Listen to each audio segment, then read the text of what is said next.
The greatest NBA player of all time is Michael Jordan.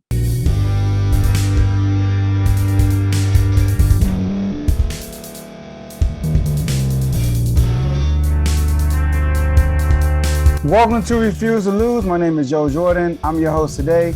Today, we're going to continue and finalize our top 10 greatest NBA players of all time. And today, we at number one, the greatest of all time.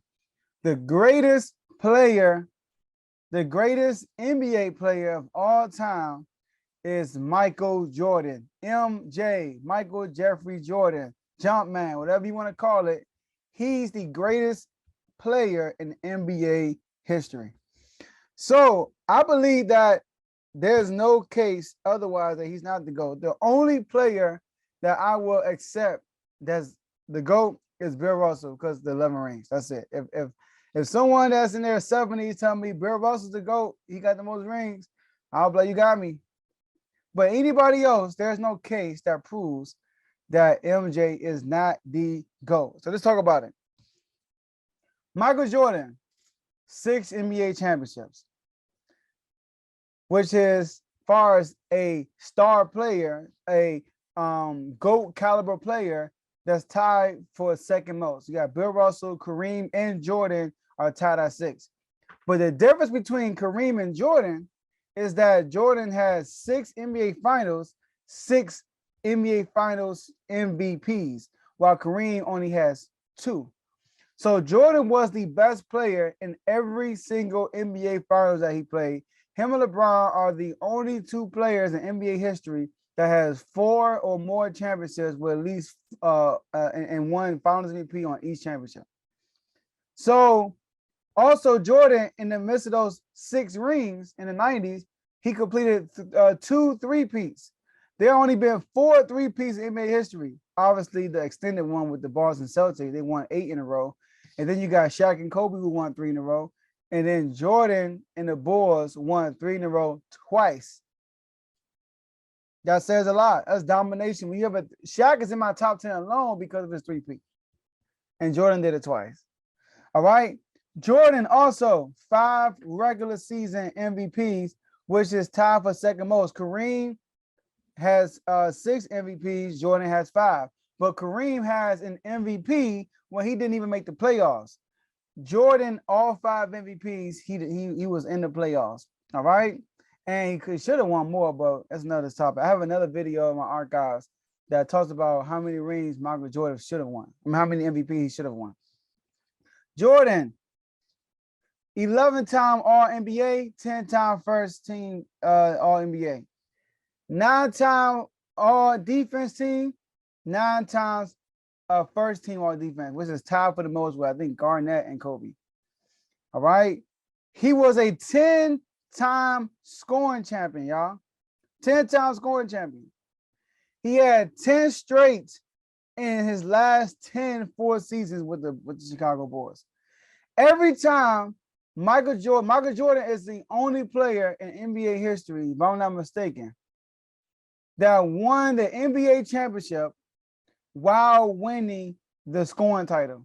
And not only that, he did it 10 times. 10 times.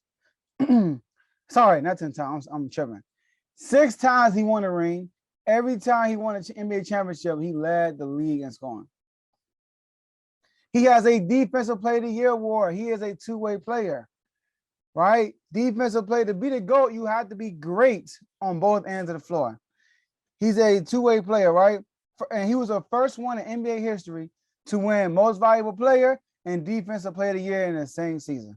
First person to ever do that. He's a 3-time steals champion. He's 3rd all-time in steals. He's 2nd all-time in blocks for shooting guards. Him and Scottie Pippen are the only 2 players in NBA history that had 200 steals and 100 blocks in one season. Scottie Pippen did it once. Jordan did it twice. So we rave about how great of a defensive player Scottie Pippen is. Jordan was even better. All right. So you want to talk about the analytics. Jordan, PER. He has the highest PER in NBA history. He's first in PER. player efficiency rating, right? Also, plus minus. And with the plus minus, you can't do overall plus minus because that's a longevity stat. Obviously, you just add on points. You got to do per game. Plus minus per game, guess what? Jordan is first in plus minus per game. Win shares per 48 minutes. That's important too. Jordan is first in that category. So you take the accolades, Jordan is dominating. You take the analytics, Jordan is dominating. You take winning, Jordan is dominating. He has a well-rounded resume. So look, a lot of the biggest knock I hear about Jordan is he wasn't a great all-around player. All right. People like LeBron was a better all-around player. Now listen to this. The type of game style, Luka, James Harden, LeBron James, right? The type of style they play, the ball's in their hand most of the time. All right. Russell Westbrook in his heyday, the ball's in their hands all the time, so their numbers are inflated. Jordan was asked, right, for Doug Collins, was asked to play point guard for 24 games. In those 24 games when Jordan was asked to play point guard, Jordan averaged 30, 9, and 10. He almost averaged a triple-double when he was asked to play point guard. So Jordan was capable of being a great all-around player if he was asked to. And people say that LeBron and of course Magic, but LeBron is a better all-around player. It's mainly LeBron because he's ranked number 2. Do y'all know that Michael Jordan has the highest average assists per game in the NBA Finals, more than anybody that's not named Magic Johnson? Against Magic Johnson, Jordan averaged 11.4 assists per game in the NBA Finals, which is the most in NBA history outside of Magic Johnson. He great all-around player. Jordan is the greatest scorer of all time.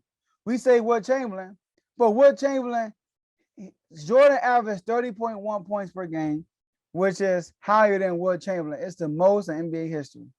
Jordan averaged 33.4 points per game in the playoffs, which is the highest in NBA history. Jordan averaged 33.6 points in the NBA Finals, which is the highest in NBA history. Jordan, now this is crazy, y'all. Think about this. Jordan has 38 40-point games in the playoffs.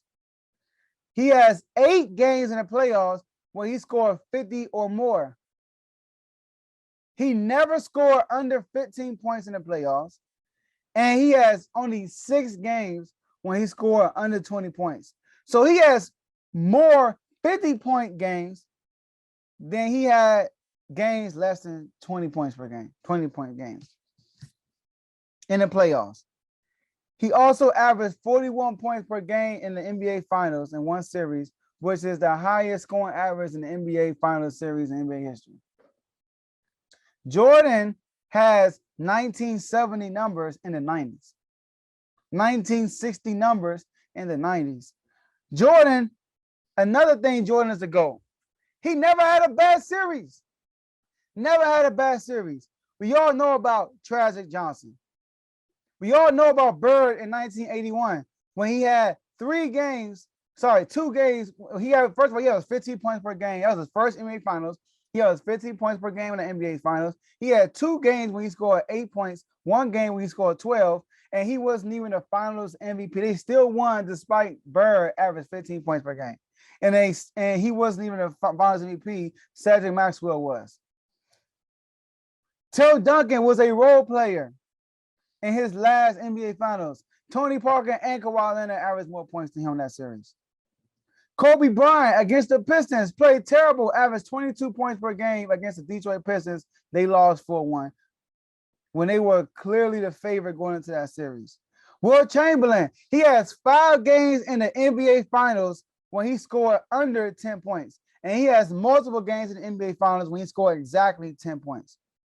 And we all know about LeBron James' 2011 meltdown when he averaged 17 points per game in that series, right? While having an 8-point game in that series. It's 1 game in that series, he had 8 points.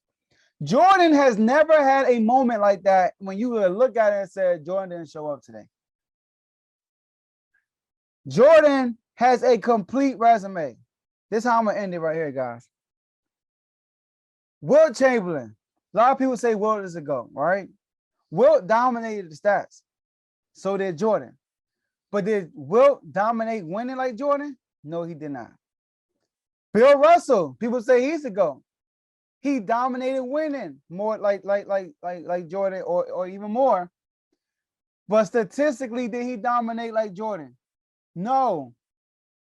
Kareem, Duncan, Kobe, right? They have rings. Duncan has 5, Kobe has 5, Kareem has 6. But were they the best players on their team every time they won like Jordan? Kobe, 5 rings, 2 MVPs. Tim Duncan, 5 rings, 3 MVPs. Kareem, 6 rings, 2 MVPs. To my finals MVPs. Jordan, 6 rings, 6 finals MVP.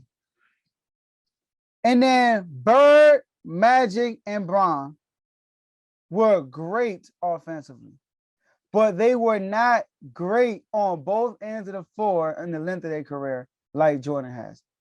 Magic has never made an all-defensive team. Bird only made 3, which is probably by accident. I'm just playing. He only made 3. He never was first team all defense. LeBron in his 20-year career has 6 all-defensive teams, 5 first team. That's it in his 20-year career. So ever since LeBron went back to Cleveland, he kind of took a step back from playing defense. Jordan has always been a great defender throughout his whole career. In the 98 in the last year, he was 34 years old in 1998. He won regular season MVP. He won scoring champion. He was first team All-NBA. He was first team All-Defense. And he led his team to the NBA Finals by scoring 45 points out of 80-something points, which is more than 50% of their points. Scored 45 points in the Game 6 in NBA Finals in Utah while hitting the game-winning shot and completing a 3-peat in his last season as a Bull, 34 years old. So Jordan is the GOAT. He has a complete resume. He's a scorer, which is the main focus in NBA. You have to score. He's a scorer. He's a winner. He has all the accolades, defensively and offensively, right? He has the stats statistically. And analytically, he's the best. So all around, no matter how you slice it, and he was the ultimate competitor. And he changed the game. Jordan is the greatest player in the NBA history of all time. He is the GOAT, the greatest of all time. That's what I got for you. So that's what I have for you guys today, and I'll see you in the next episode.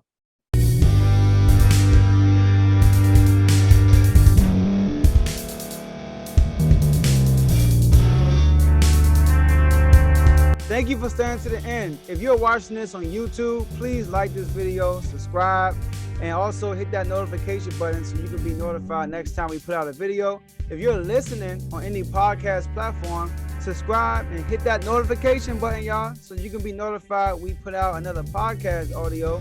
And last but not least, hit that share button. No matter what you're listening to or watching it, hit that share button and send it to somebody that you know that would love to watch this episode you just listened to.